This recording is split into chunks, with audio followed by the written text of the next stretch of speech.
Okay, listen. I need to calm down. I just finished watching the episode, and we all know that ending was crazy. That ending was crazy. So I'm gonna say this right now. There might be a little bit of yelling in this review, okay? If you're not in the mood for that right now, exit out of the video. Maybe watch it later when you're in a different mood, okay? Go watch Geekdom 101. He makes good reviews. He's much calmer than I am. Tell him I sent you, all right? Because I know I'm a little bit too hyped right now. I know why you guys are here. I know why I'm here. We are here to talk about Goku going back into Ultra Instinct. I'm not even gonna BS you. We're not gonna waste any time with it. That's what we're gonna talk about, okay? But there's some other stuff that happened in this episode a little bit earlier that I need to address first because it has huge implications for the rest of the tournament. So just bear with me. Then we're gonna get to Ultra Instinct. I promise. All right, seriously, let me calm down. What's up, guys?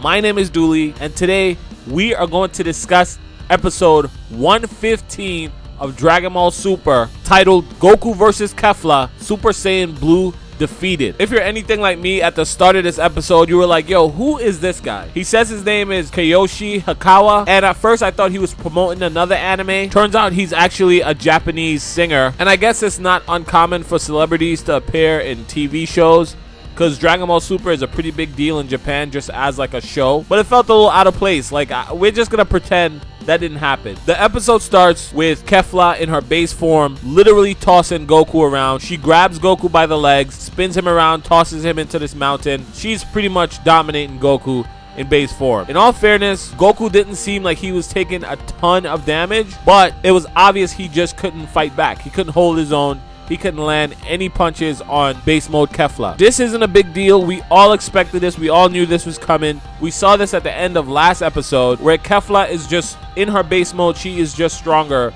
than Super Saiyan God with the red hair. Before we go any further, I need to address something real quick because I think there's a lot of confusion about what's happening with Goku in low stamina. A lot of people are saying if Goku was at full stamina, Kefla wouldn't stand a chance. Goku could beat her in base mode. He could beat her in Super Saiyan 1 or 2 or 3. I think some of you guys are misunderstanding what's really happening. So here's a quick analogy. Imagine you're jogging. Imagine you're running with low stamina. Going Super Saiyan 1 will be like hitting 10 miles an hour while you're running. Going Super Saiyan 2 will be like hitting 20 miles an hour. Super Saiyan 3, 30 miles, and so on. Now, it's harder to get to 10 miles or 20 miles because your stamina is low. But let's say you're running so slow that you're slowly building up your stamina and you're using it in bursts. Now let's say you build up enough stamina and you start sprinting at 10 miles an hour. At that point, it doesn't matter that you have low stamina.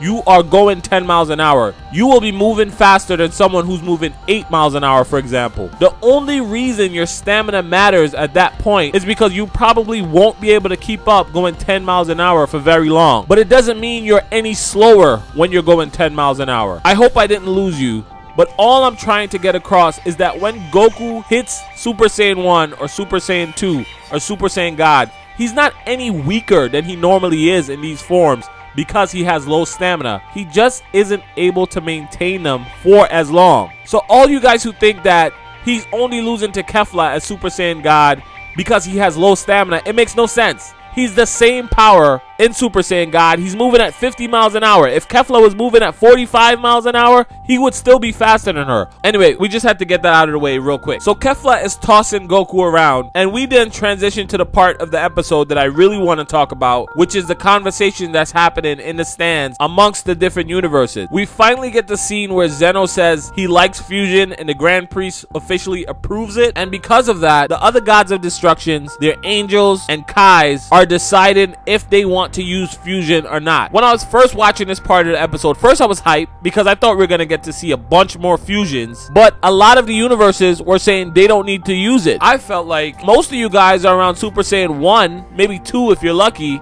your strongest fighters. Of course you want them to fuse. Then Whis mentioned the drawback that if you had a fuse fighter and he gets knocked off, then you're going to lose 2 fighters in 1 elimination. And that's true, but to me, that's a much smaller risk than having a bunch of weak fighters running around. If you could boost them into 1 super fighter that could really hold his own against Goku and Kefla and probably even Jiren. So at first, I thought it was really dumb until I saw Universe 4 reject the Potara earring. And then a little light bulb went off in my head. And guys, this is a quick spoiler. It's not that big of a deal. but we know the title to some of the upcoming episodes for Dragon Ball Super. And again, this is a tiny spoiler. If you don't want to hear it, skip ahead by 10 seconds after the little pause that I'm going to give you right now. The title for episode 119 of Dragon Ball Super is New Casualty from Universe 7, True Ability of Universe 4. Welcome back to all the people that skipped ahead. So when Universe 4 denied the Potara earrings, a light bulb went off that got me thinking there is something big coming up in this tournament. These guys already saw Jiren's power. They already saw Goku's Ultra Instinct. It seems to me that the obvious choice for them to compete with power like this is to have their warriors fuse, but they know something that we don't, and that's why they're refusing the Potara earrings. Guys, this is a big deal. Keep an eye on all the universes that rejected the Potara earrings. Something incredible is going to happen in the coming episodes of Dragon Ball Super. Anyway, it flashes back to the fight. We get a small update on Gohan and Piccolo versus the two Namekians from Universe 6. It looked like those Namekians could kind of hold their own, which is good. I'm impressed by that. I want to see more of that. I really think that there's a chance that Piccolo can end up fusing with these guys, especially after this episode. Oh, and I need to mention one more thing. Beerus took the Potara earrings from Shin. Who else got really hyped at that point because they thought they were gonna see Vegito? Who thought that he was gonna throw those to Goku and be like, listen, you guys need to go into Vegito right now? I know some of you guys got hyped because I got hyped. Shin suggested that he let the androids fuse. I think that might actually be a pretty good idea, and here's why. The androids aren't that weak. I think individually they are estimations.